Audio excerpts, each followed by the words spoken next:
So yan mga katornilyo, ito yung gagawin ko ngayon, release bearing.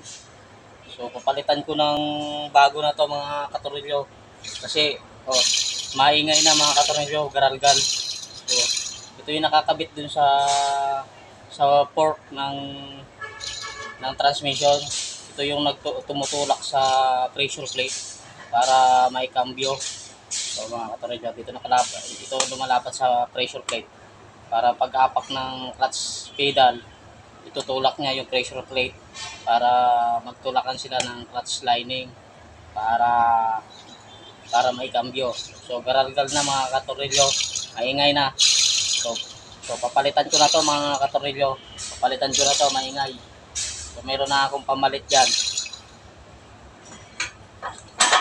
So ganito lang magpalit niya mga katornilyo. So tatanggalin lang itong bearing.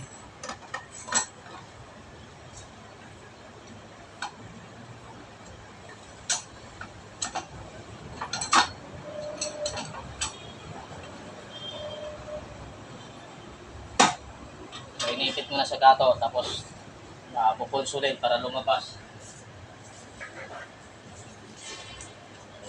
Pupulsulin lang yung mga katornilyo para matanggal yung bearing.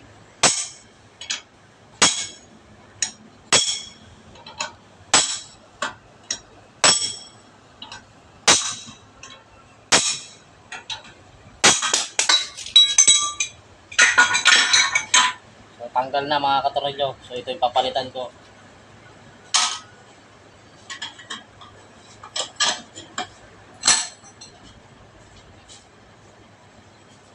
Ito na yung bago mga katornilyo, bagong bili. So dito ganito pagkalapat niyan. Ito yung plane na to, ito yung nasa labas, ito yung nakalapat sa pressure plate. Itong likod, dito to nakalapat sa katawan ng inuupuan ng release bearing. Mga katornilyo. So, ganyan lang yan mga katornilyo, ito yung luma niya.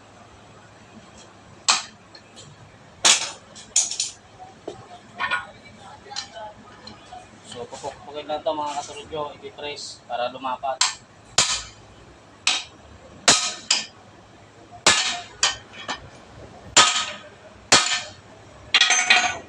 Okay na mga katornilyo. So yan mga katornilyo, hindi na siya maingay. So ganyan lang magpalit ng release bearing mga katornilyo, pang forward to. So forward.